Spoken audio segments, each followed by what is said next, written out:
Dezembro de 1978. A polícia de Des Plaines, Illinois, invade uma casa no número 8213 da Summerdale Avenue.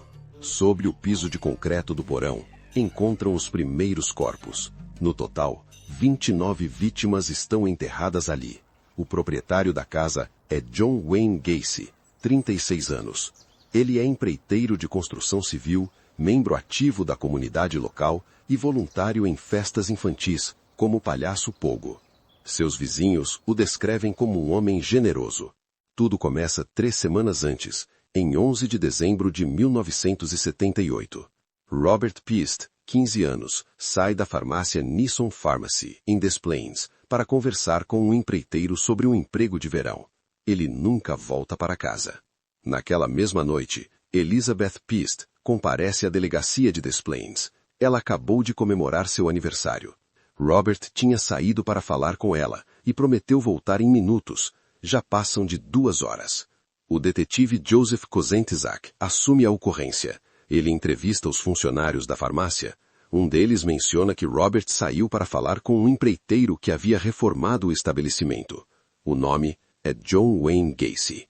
Kozenczak consulta os registros criminais de Gacy. Em 1968, Gacy foi condenado em Iowa por sodomia e agressão a um adolescente. Cumpriu 18 meses de prisão. Após a soltura, mudou-se para Chicago e reconstruiu sua vida. Na superfície, Gacy é um empresário bem-sucedido. Sua empresa, a PDM Contractors, emprega dezenas de trabalhadores. Ele organiza festas temáticas no bairro e já foi fotografado com a primeira-dama Rosalynn Carter em 1978. Kozenczak obtém uma ordem judicial e coloca Gacy sob vigilância em 13 de dezembro. Investigadores o seguem 24 horas por dia. Gacy não demonstra nervosismo. Continua trabalhando, recebendo amigos, agindo normalmente. Mas os detetives percebem algo. Um odor vindo da casa. Eles ainda não sabem o que é. Em 21 de dezembro, a polícia executa um mandado de busca na residência. Os investigadores encontram joias, carteiras e documentos pertencentes a jovens desaparecidos. Em seguida, localizam a entrada do porão. O que encontram ali muda o curso da investigação. Gacy é preso naquela noite. Ele confessa os crimes às autoridades. Mas uma pergunta permanece sem resposta por meses. Quem são as vítimas enterradas sob aquele piso? E como um único homem conseguiu matar por mais de 6 anos sem que ninguém suspeitasse? John Wayne Gacy nasceu em 17 de março de 1942 em Chicago, Illinois. Era o segundo filho de John Stanley Gacy e Marion Elaine Robinson. A família vivia em um bairro operário no norte da cidade. O pai, John Stanley Gacy, era um veterano da Primeira Guerra Mundial e trabalhava em uma fábrica de automóveis. Ele bebia com frequência. Quando bebia, batia nos filhos e na esposa. Gacy descreveu o pai como um homem frio e violento. Ele nunca recebeu aprovação paterna, independentemente do que fizesse. Em entrevistas posteriores, Gacy disse que o pai o chamava de inútil e homossexual como insulto. Na adolescência, Gacy apresentou problemas cardíacos. Isso o impediu de praticar esportes e de se integrar aos colegas. Ele era considerado um estudante mediano e socialmente isolado. Aos 18 anos, Gacy abandonou o ensino médio e foi para Las Vegas sem avisar a família. Trabalhou brevemente como assistente funerário. Depois voltou para Chicago e concluiu um curso técnico em administração.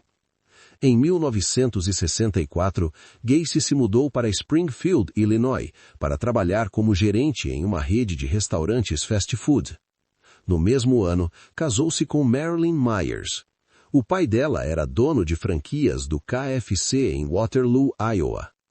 O casal se mudou para Waterloo, Iowa, onde Gacy administrou os restaurantes do sogro. Ele ingressou no Partido Republicano local e se tornou um membro ativo dos JCs, uma organização cívica. Colegas o descreviam como ambicioso e extrovertido.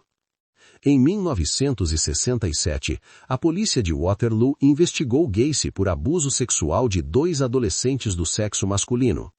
Um deles era filho de um membro dos JCs. Em março de 1968, Gacy foi indiciado por sodomia. Gacy se declarou culpado. Em dezembro de 1968, foi condenado a 10 anos de prisão no Reformatório Estadual de Iowa, em Anamusa.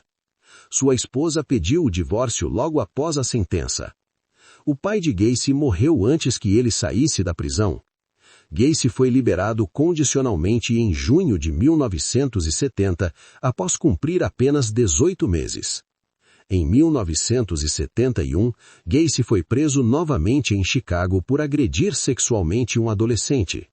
A acusação foi retirada quando a vítima não compareceu ao julgamento. Em janeiro de 1972, Gacy comprou uma casa no número 8213 de Summerdale Avenue, em Norwood Park Township, nos arredores de Chicago. Ele fundou uma empresa de construção civil chamada PDM Contractors. O negócio cresceu rapidamente. Em 2 de janeiro de 1972, Timothy McCoy, 16 anos, embarcou em um ônibus Greyhound saindo de Michigan rumo ao Texas. O ônibus parou em Chicago. Gacy o abordou na rodoviária e ofereceu hospedagem por uma noite. McCoy aceitou. Ele nunca chegou ao Texas. McCoy ficou preso em Chicago depois de perder a conexão do ônibus. Gacy o abordou na rodoviária Greyhound e ofereceu abrigo para a noite. Na manhã seguinte, Gacy matou Timothy McCoy dentro da casa de Summerdale Avenue. McCoy tinha 16 anos. Era a primeira vítima confirmada de Gacy. Gacy enterrou o corpo de McCoy no espaço do rastreamento sob o piso da casa. Mais tarde, ele descreveu o assassinato como a descoberta de que matar lhe dava prazer. Entre 1972 e 1975, Gacy desenvolveu um método consistente. Ele atraía jovens vulneráveis com ofertas de emprego na sua empresa de construção, a PDM Contractors. As vítimas eram geralmente adolescentes ou jovens adultos. Muitos eram moradores de rua, fugitivos ou trabalhadores sem vínculo fixo. Ninguém os procurava imediatamente. Gacy usava algemas e cordas em suas vítimas, apresentando-as como parte de um truque mágico.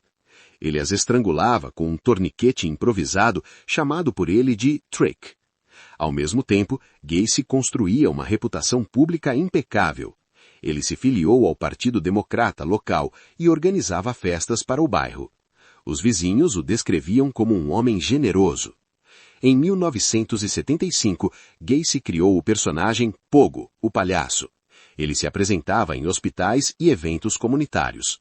Uma foto chegou a ser tirada com a esposa do presidente Jimmy Carter. A partir de 1976, o ritmo dos assassinatos aumentou. Em alguns meses, Gacy matava mais de uma vítima. O espaço sob o piso da casa começava a ficar sem capacidade. James Hackinson, 16 anos, desapareceu em agosto de 1976. Francis Wayne Alexander, 21 anos, em setembro do mesmo ano. Seus corpos foram encontrados anos depois sob a casa. Em 1978, Gacy já havia esgotado o espaço disponível sob o piso. Ele começou a descartar corpos no rio Des Plaines. Pelo menos 5 vítimas foram jogadas na água. Em 11 de dezembro de 1978, Robert Piest, 15 anos, saiu da farmácia onde trabalhava para falar com um empreiteiro sobre um emprego. Ele nunca voltou para casa. Elizabeth Piest esperou Robert voltar. Ele nunca voltou. Às 21 horas, ela ligou para a polícia de Des Plaines.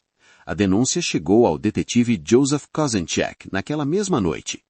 Kozenchek verificou os registros de Robert Piest. Nenhuma passagem criminal. Nenhuma razão para fugir de casa. A última pessoa a vê-lo havia sido John Wayne Gacy. Kozenchek foi à casa de Gacy ainda naquela noite. Gacy recebeu o detetive sem demonstrar preocupação. Disse que tinha negócios a resolver e saiu. Voltou horas depois. Kozenchek checou os antecedentes de Gacy. Encontrou a condenação de 1968 em Iowa por abuso sexual. Era informação suficiente para justificar vigilância. Uma equipe começou a seguir Gacy 24 horas por dia. Em 13 de dezembro, Kozinchak obteve um mandado de busca. Os investigadores encontraram na casa um recibo da farmácia onde Robert Piest trabalhava. O nome de Robert Piest estava no recibo. Os investigadores também encontraram joias, roupas masculinas de vários tamanhos e uma algema.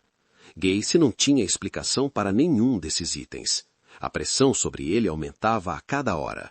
Em 19 de dezembro, um investigador entrou no espaço de rastreamento sob a casa. Sentiu o piso ceder. Notou um odor. Chamou reforços imediatamente. Os primeiros restos humanos foram encontrados naquela noite. A equipe forense identificou pelo menos 4 corpos no subsolo nas primeiras horas. As escavações continuaram pelos dias seguintes.